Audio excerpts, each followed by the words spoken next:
Hello ಎಲ್ಲರಿಗೂ ನಮಸ್ಕಾರ ಮತ್ತು ಜೈ ಶ್ರೀರಾಮ್. ನಾವು ಇವತ್ತು ಒಂದು ವರ್ಕೌಟ್ನ ಮಾಡೋಕೆ ಹೊಂಟೇವಿ. ಆ ವರ್ಕೌಟ್ ಯಾವ ಟಾಪಿಕ್ ಮ್ಯಾಗ ಐತೆ ಅಂತ ಜಸ್ಟ್ ಹೊಡ್ಕೊಟ್ಟ ಒಂದಿಷ್ಟು ಮಂದಿಗೆ ಜಿಮ್ ಹೋಗೋಕ್ಕಾಗಲ್ಲ, ಅದಕ್ಕಂತ ಹೇಳಿ ಕೇಸಿ ಅವ್ರ ಸಲುವಾಗಿ ಅಂತ ವಿಡಿಯೋ ಮಾಡತ್ತೀನಿ. ಈ ವರ್ಕೌಟ್ನ ಮನೆಯಲ್ಲೇ ಇದ್ದ ನೀವು ಫಾಲೋ ಮಾಡ್ಬೋದು. ಬರೀ 2 ಡಂಬಲ್ಸ್ ಇದ್ದ ಮಾಡ್ಬೋದು. ಫಸ್ಟ್ ನಾವು ವರ್ಕೌಟ್ ಮಾಡೋಕ್ಕಿಂತ ಮೊದಲು ನಾವು ವಾರ್ಮ್ ಮಾಡ್ತೀವಿ. ಒಂದು 10 to 15 ಮಿನಿಟ್ಸ್ ವಾರ್ಮ್ ಮಾಡೋಣ. ಆಮ್ಯಾಗ ನಾವು ವರ್ಕೌಟ್ನ ಸ್ಟಾರ್ಟ್ ಮಾಡೋಣ. ಬರೀ ಫಸ್ಟ್ ವಾರ್ಮ್ ಮಾಡೋಣ.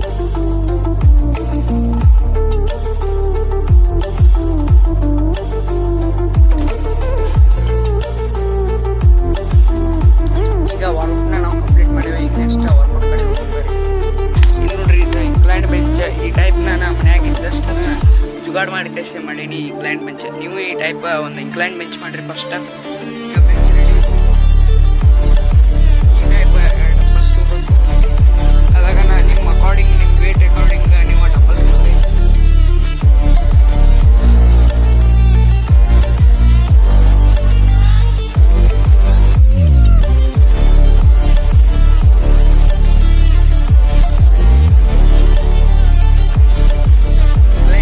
ಡಂಬಲ್ ಬೆಂಚ್ ಪ್ರೆಸ್ನ ನೀವು 12ರಿಂದ 13 ರೆಪ್ಸ್ ಫಾರ್ 3 to 4 ಸೆಟ್ ಮಾಡ್ಬೋದು.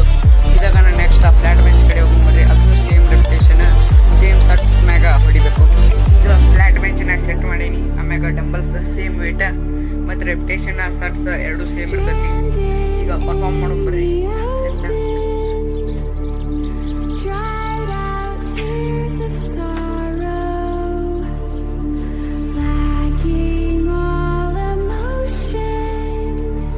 ಈ ಟೈಪ್ನ ಫ್ಲ್ಯಾಟ್ ಬೆಂಚ್ನ ಸೆಟ್ ಮಾಡೀನಿ. ನೀವು ನೋಡ್ಬೋದು.